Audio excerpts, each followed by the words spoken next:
Hi friends, good morning.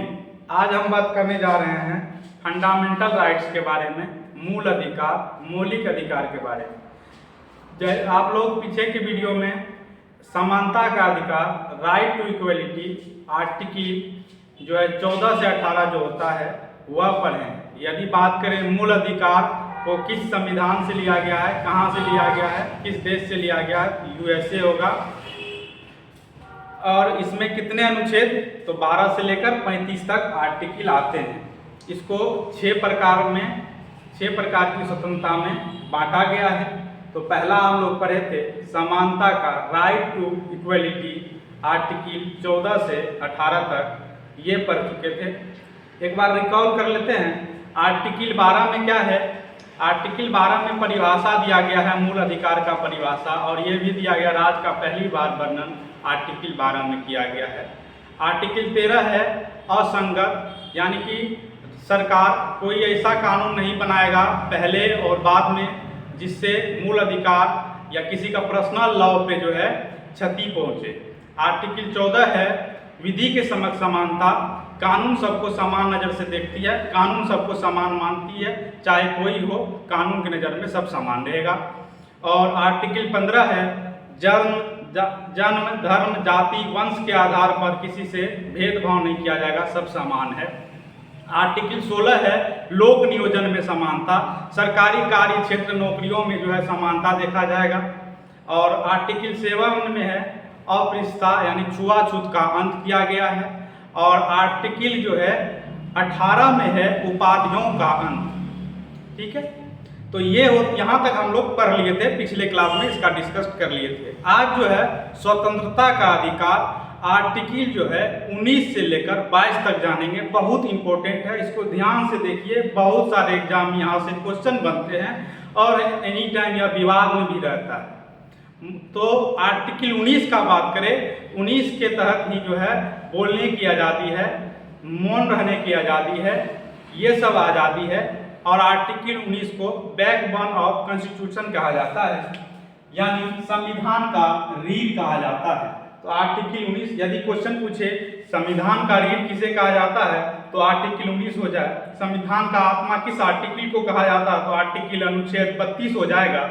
यदि पूछे संविधान का आत्मा क्या है और पूंजी पूछे, तो वह हो जाएगा आपका प्रस्तावना हो जाएगा।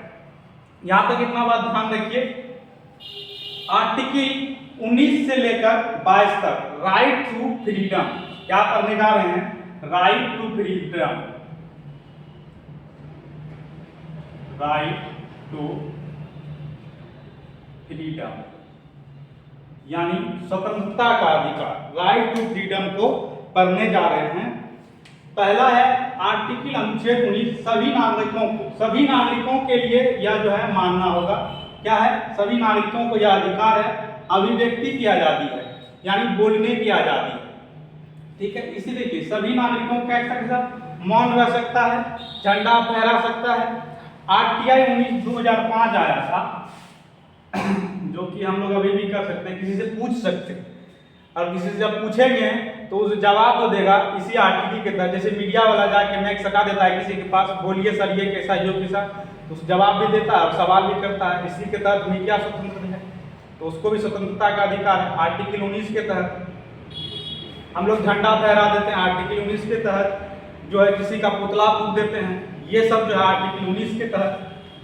अब अभिव्यक्ति की आज़ादी है, यानी आपको बोलने की आज़ादी है, आप बोल सकते हैं। ठीक है, 2 नंबर में शांतिपूर्वक सभा कर सकते हैं, 3 नंबर में संगठन कर सकते हैं या आप संघ बना सकते हैं, 4 नंबर में चारों ओर घूम सकते हैं, और 5 नंबर में है जो है निवास कर सकते हैं। यही था आर्टिकल 6 संपत्ति का अधिकार, जिसको खत्म कर दिया गया है। ठीक है, मूल अधिकार से भी आर्टिकल 21 को 31 को खत्म कर दिया गया है, और इसको भी कर दिया गया, संपत्ति के अधिकार को भी खत्म कर दिया गया है 44वां संशोधन से। 44वां संशोधन 1978 में हुआ था, और 1977 में जो है जनता पार्टी की सरकार बनी थी। 1977 में जनता पार्टी का सरकार, और 44वां संविधान संशोधन हो गया 1978 में, और उस समय जो है संविधान में संशोधन हुआ और संपत्ति के अधिकार को हटा दिया गया। अब याद कर लेते हैं आर्टिकल 19 को। अभिव्यक्ति की आज़ादी है, ठीक है। आर्टिकल 19 अभिव्यक्ति की आज़ादी है, शांतिपूर्वक सभा करने की आज़ादी है, संगठन बनाने की आज़ादी है, चारों ओर घूमने की आज़ादी है, यानी भारत में चारों ओर आप कहीं भी घूम सकते हैं, कहीं भी रह सकते हैं, कहीं भी बस सकते हैं, अपना जीवन यापन करने के लिए आप कहीं जो है कमा सकते हैं, लेकिन आप संपत्ति अर्जित नहीं कर सकते हैं। दो बातें यहाँ टेक्निकल बात है, याद रखिएगा। इससे भी संपत्ति का अधिकार हटा दिया गया है। आर्टिकल 31 जो है 31 को भी हटा दिया गया है। वह कैसा संपत्ति है, यह कैसा संपत्ति है? तो यह ऐसा संपत्ति है जो आप अपने से खुद अर्जित करते हैं।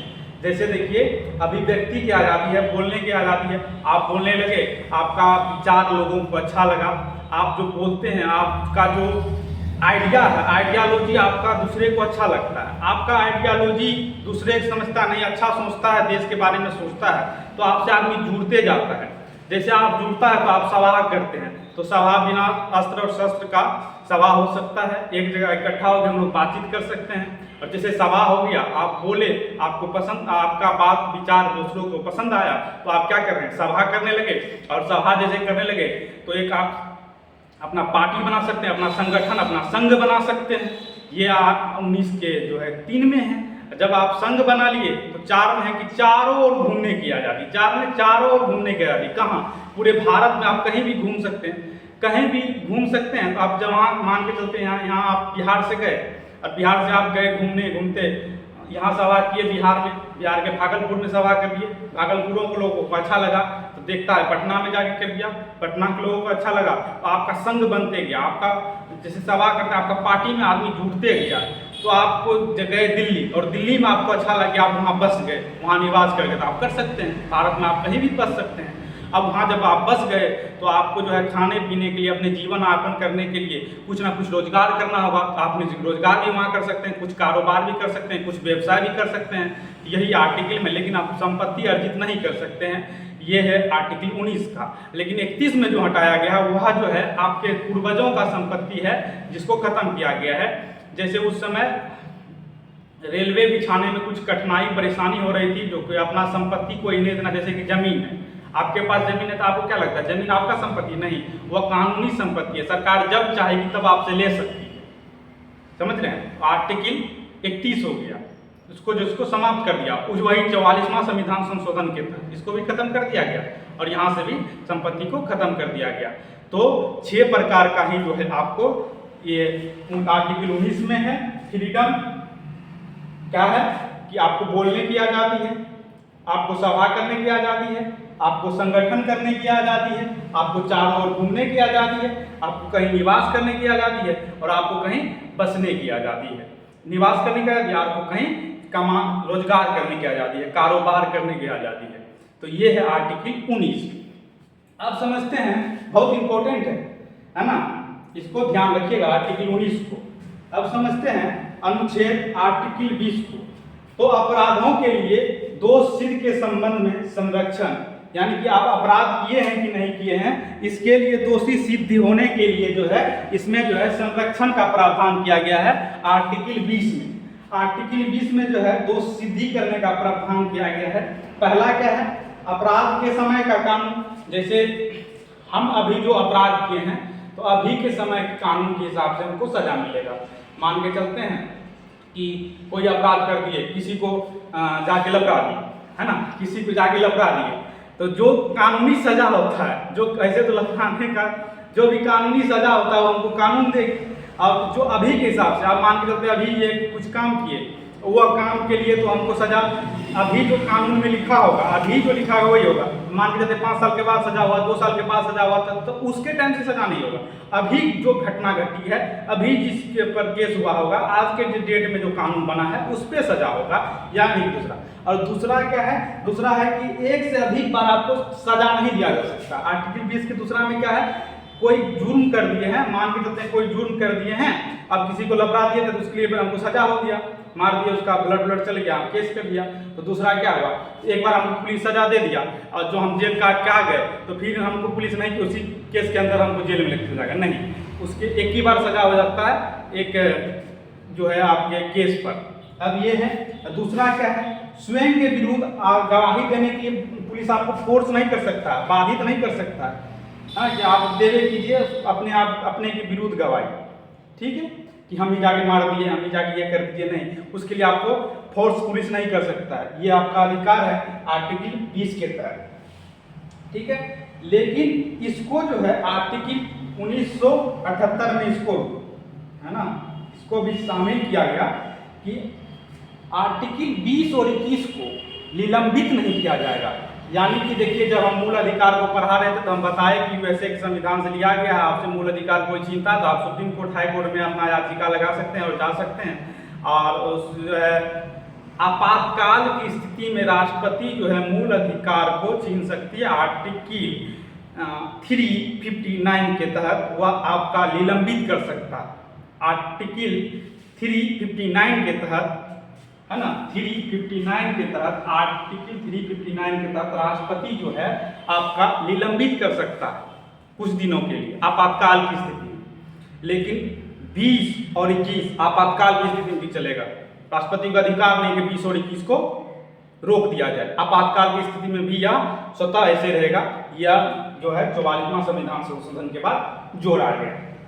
यह आपका आर्टिकल 20 हो गया। अब पढ़ते हैं आर्टिकल 21 को। आर्टिकल 21 जो है, अनुच्छेद 21 जो है, प्राण एवं दैहिक स्वतंत्रता, यानी सरकार या कानून जो है आपको आत्महत्या भी करने नहीं देगी। इसी के तहत, है ना, देखते होंगे आप गाँव समाज में कोई आत्महत्या के लिए तो उसका मामला जल्दी से हटाने चाहता है, पुलिस तक कानो कान खबर ना चले, तो डर है कि आप आत्महत्या नहीं कर सकते हैं।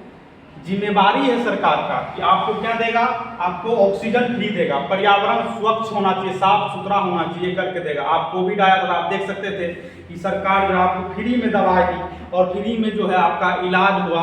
अभी भी सरकारी हॉस्पिटल है, फ्री में हेल्थ होता है, मेडिसिन का आपको मिल सकता है, दवा मिलता है आपको। तो पर्यावरण ऑक्सीजन फ्री देगा, आप आत्महत्या नहीं कर सकते हैं। आपका हेल्थ का जो है सरकार ख्याल रखेगी। इसीलिए आप देखते हैं सरकारी हॉस्पिटल है, उसमें तरह तरह का जो है डॉक्टर होता है, एक प्रकार का फैसिलिटी आपको दिया जाता है।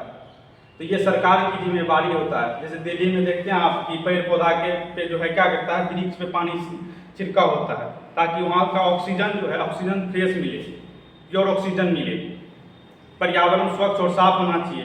पर्यावरण संरक्षण के नियम कानून जो है वो सरकार आप बनाए, लेकिन जो है व्यक्ति को ये अधिकार होना चाहिए, उसको ऑक्सीजन मिलना चाहिए, उसको ऑक्सीजन मिलना चाहिए, उसको वो आत्महत्या नहीं करे, है ना, आत्महत्या नहीं करे और वो उसका हेल्थ का ध्यान रख पाए। इसी के तहत जो है और है क्या, उसको एकांतवास का, यानी कि हम अकेले रहना चाहते हैं, हम अकेले रह सकते हैं, एकांतवास का अधिकार, निजता का अधिकार है। अब किसी का मोबाइल का पासवर्ड नहीं मांगेगा कि बताओ अपना पासवर्ड बताओ, है ना, नहीं, उसका नहीं, निजता का अधिकार है, वो अपना पासवर्ड किसी को नहीं बताएगा, चाहे को, है ना। एक रियल घटना है कि एक वाइफ, मतलब शादीशुदा दाम्पत्य जीवन में एक वाइफ रात में किसी से चिट्ठिया रही थी, है ना, व्हाट्सएप पे किसी से बात कर रही थी। अब क्या हुआ कि उसके हस्बैंड जो है देख लिया किसी से बात करती है, तो बात करती है तो अब देखा किसका, बोला कौन किससे बात करी, दिखाओ, बोला नहीं दिखाएंगे। उसको पता था अपना अधिकार, है ना, आर्टिकल 21 जानती थी, निजता का अधिकार, अब नहीं दिया तो अब बड़ी लफड़ा हो गया, तलाक तक का मामला आ गया था। तो इस तरह की मामला देखने, लेकिन वो तो जानती थी, तो कोर्ट ने उसको लिख के दिया, इसका निजता का अधिकार है, क्यों बाय पासवर्ड बताएगी, किससे बात करती क्यों बताएगी, है ना। और इसी के तहत ये भी आया था, क्या कोई महिला जो है किसी से अफेयर हो सकता है ना, ये इसी के तहत वह उसके लिए जो है कोर्ट उसको सजा नहीं देगा। ये है हेरेडिटरी का मामला, निजता और हेरेडिटरी का मामला यही है। अब एक संशोधन किया गया, 86वां संशोधन 2002 में, और शिक्षा को अधिकार को जो है जोड़ा गया मूल अधिकार। ये पहले मूल अधिकार नहीं था, ठीक है, तो राज्य की नीति निषेध में था, इसको जोड़ा गया मूल अधिकार में। यानी कि मूल अधिकार में 6 वर्ष से 14 वर्ष की जो बच्चा है ना, उसको शिक्षा फ्री दिया जाएगा।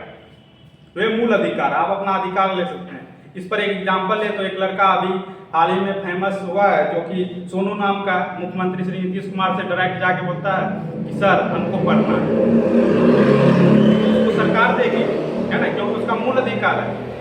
तो नीतीश जी बोलते हैं कि देखिए इसका क्या समस्या है, और अभी वो लड़का पढ़ता है अच्छा कोटा में, तो वो अपने अधिकार को जानता है कि 14 वर्ष तक आपको शिक्षा फ्री दिया जाएगा। ये मूल अधिकार हो गया, पहले कानूनी अधिकार था, अब जो है मूल अधिकार हो गया। कब से? 2002 से। कब? कौन संशोधन? तो 66वां संशोधन 86, याद रखिएगा। अनुच्छेद 22 को जानते हैं, बहुत इंपॉर्टेंट है, बहुत इंपॉर्टेंट है। आर्टिकल 22 को जानना बहुत ही महत्वपूर्ण हो जाता है। कुछ दशाओं में गिरफ्तारी, यानी आपको जो है गिरफ्तार करने का जो है प्रावधान है। तो जैसे आपको गिरफ्तार करेगा तो आप उससे मतलब कि कुछ बेस पे गिरफ्तार कर सकता है, कुछ वारंट, बिना वारंट का आपको गिरफ्तार नहीं कर सकता, लेकिन कभी कभी बिना वारंट का भी गिरफ्तार कर सकता है।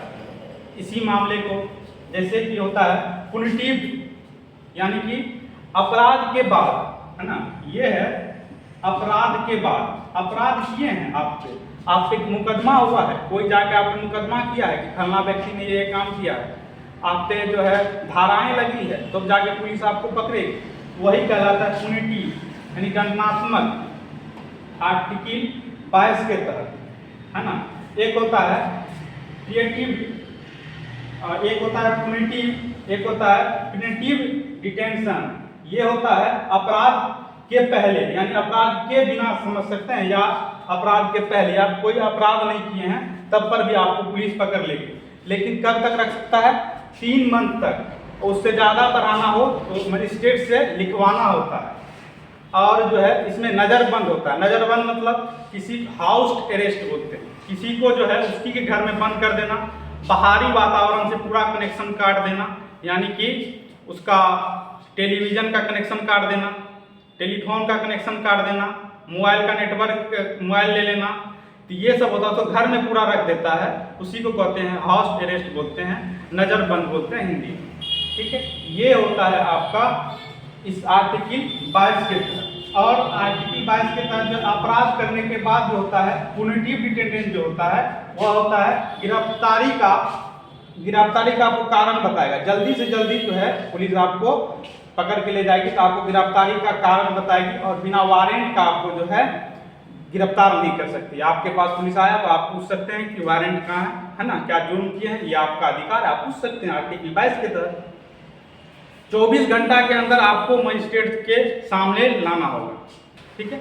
यही एक दिन पढ़ा रहे थे तो एक दिन क्लास में बच्चा हमसे पूछ दिया कि सर 24 घंटा में मान के चलते हैं कि हम यहाँ के निवासी हैं, जैसे कि वो लड़का यहाँ से भागलपुर से था, बोला हम यहाँ का निवासी है, हम जाके वहाँ जम्मू कश्मीर में रहते हैं, ठीक है, वहाँ हम जो है कोई जुर्म कर दिए, तो हमको जब यहाँ लेके आएगी तो 24 घंटा में पुलिस नहीं पहुँच पाएगी यहाँ पे। नहीं, इसमें लिखा गया नज़दीकी मजिस्ट्रेट जो होगा, नज़दीकी जज जो होगा वहाँ पे ले जाएगा, वहाँ के जो नज़दीक में जज होगा वहाँ पे ले जाएगा, ठीक है ना। तो ध्यान रखिएगा, यहाँ जहाँ मेरा इंस्टीट्यूट है इसके सामने जज आवास है, यहाँ भी सामने सुबह में तो जज रहते हैं वहाँ न्यायालय में, यहाँ पे जो है सामने भीड़ लगा रहता है पुलिस सबका, कैदी सबका, कि इसके मिलवाने आता है।